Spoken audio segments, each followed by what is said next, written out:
Happy accidents is a great theme for me because I don't believe in God. Guess you could say everything's a happy accident to me.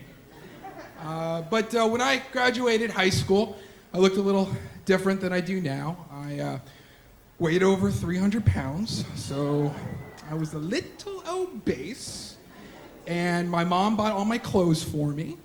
And I had a bowl-cut hairstyle. Which meant that I went to a barber, and he said, "How do you want me to cut your hair?" And I said, "I don't know. Why don't you just circumcise my head? Just cut evenly all the way around so I get that attractive mushroom print silhouette." And I'm half Chinese and half Czech. And Chinese people have no body hair, and Czech people are very hairy, so you would think that if you mix those two together, you get the perfect amount of body hair. No. This is a patchwork of haphazard nonsense. And apparently my body can only grow two kinds of hair, the hair on my head and my arms, and everything else is pubes. Just curly, bushy pubes. And I can't grow a full beard, but I can grow a perfectly rectangular grove of pubic hair right under my chin. And when I was 18, that's the look I was going with. But I thought I looked good, because I was young and full of hope. And I was going to go to college and take philosophy classes and change the world. So my mom and me and my neckbeard flew to Portland, Oregon, where I was going to start attending Reed College. And we were just checking into the lobby of the fancy hotel we were staying in. And I saw these guys going around the lobby with these name badges that said Godfather of Soul. I pulled one of them aside and I said, "Is James Brown in this hotel?" And he's like, "Yeah, he played the Rose Garden last night. If you'd like to meet him, there's some people waiting over there." Now, my mom just wanted to go to the room, and I was like, "Look, I'm starting college, and these are the kinds of experiences I need to have. I got to do it." And my mom's like, "Fine, I'm just going to wait all the way across the lobby. I want nothing to do with this." So I'm sitting there with like 3 or 4 other people, and the entourage is running around, and then everything stops. And James Brown enters the lobby. And it's really exciting when you meet someone famous because it feels like something might happen, like they might say something to you and it could change your entire life. And, and James Brown comes out and he's wearing this crazy blue suit. And he's very small and much older than I anticipated, but his hair is perfect. It's like a helmet, and my bowl cut could only aspire to that. But he goes down the line, shaking everyone's hand, and he gets to me, and he says, "Hi, young man, how are you?" And that's as good as my James Brown gets. And he's like, and I'm like, "Oh, Mr. Brown, it's such a huge honor. I love your music." And I could tell he was happy. This young guy was listening to his music, so he takes this extra second, and he says, "So what are you doing here?" And I'm like, "Well, I'm starting college, and my mom and me are seeing the campus for the first time today." And he's like, "College? Oh, that's good, young man, that's good. Where's your mama?"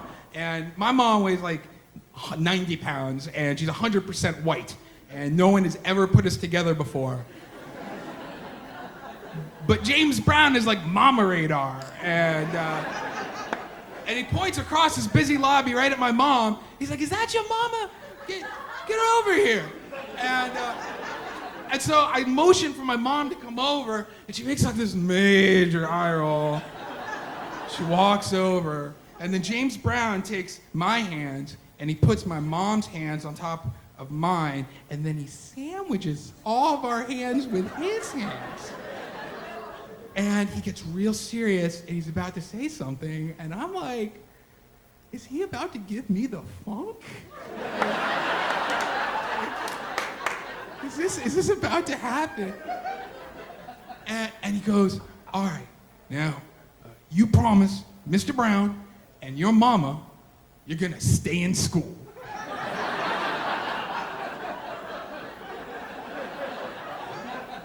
Stay in school? I mean, that's the wisdom I'm getting from the Godfather of Soul. I'm not some at-risk youth. I already didn't get enough school. That's why I'm going to college. But I was like, yes, yes, Mr. Brown, I promise, I promise. And he's like, good, young man, good. And just like that, he's gone. And then I'm like, oh, I met James Brown. Yeah. So 4 years later, I'm a senior in college, and I'm at the end of this really intense liberal arts program, and I'm surrounded by all these really smart kids who like to tear apart arguments for sport. And I've been internalizing all this dark stuff I've been reading, you know, Nietzsche, existentialism, structural determinism. And I'm living in Portland, Oregon, which leads the nation in rainy days and suicide. And I look very different. I've lost a lot of weight because I'm spending all my food money on marijuanas. And my bowl cut is now the shaggy mop top. And I've shaved off my neck beard, not because it looks good, but because every morning I like the sensation of a razor blade against my throat. And the only thing separating me from graduation is my thesis, and it's due in 4 days. And my thesis is not going well at all. It's horrible. And as I'm scrolling through these like 80 pages of my ranting and my gibberish, I'm getting kind of worried, like, I'm pretty sure this is how the Unabomber got started. You know, but the thesis is supposed to contain original thought, which is way harder than that sounds. And I'm sitting in the computer lab and, you know, with other kids, and I realize I can't do it. After 4 years, I don't have one single original thought, and I start crying. And a couple other people notice and look over, because we've all heard the stories that there's a senior every year that cracks right before their thesis is due and doesn't graduate. And it's slowly dawning on me that I am that senior, and there is no way I can fix what's wrong with this thing.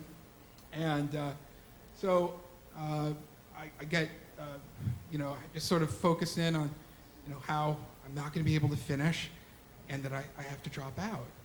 And I get this wave of calm comes over me, and I'm like, tomorrow I'll go to the registrar's office and I'll withdraw from all my classes. And then I'll call my mom and I'll tell her to cancel her plans to come out for graduation. And I'll tell her to book me a flight back home. And I just start crying. I mean, just sobbing like a baby. And now everybody in the computer lab is like staring at me, and I can feel their eyes. And so, you know, I'm crying, I'm looking up at the light, and you know, when you're crying and you're looking at light, everything gets kind of blurry. And you know, it's at this moment, it's like this flash, like a vision. I had this thought come in my head. I'd been there in so long. I was like, I promised James Brown and my mama I'm gonna stay in school. So I think you know what happened next. I got up off that thing.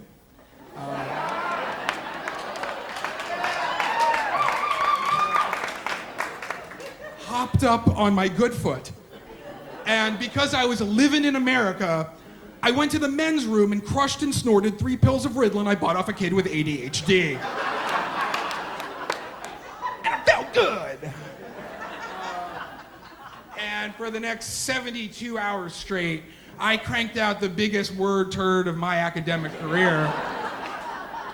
And my thesis committee passed me, and I graduated.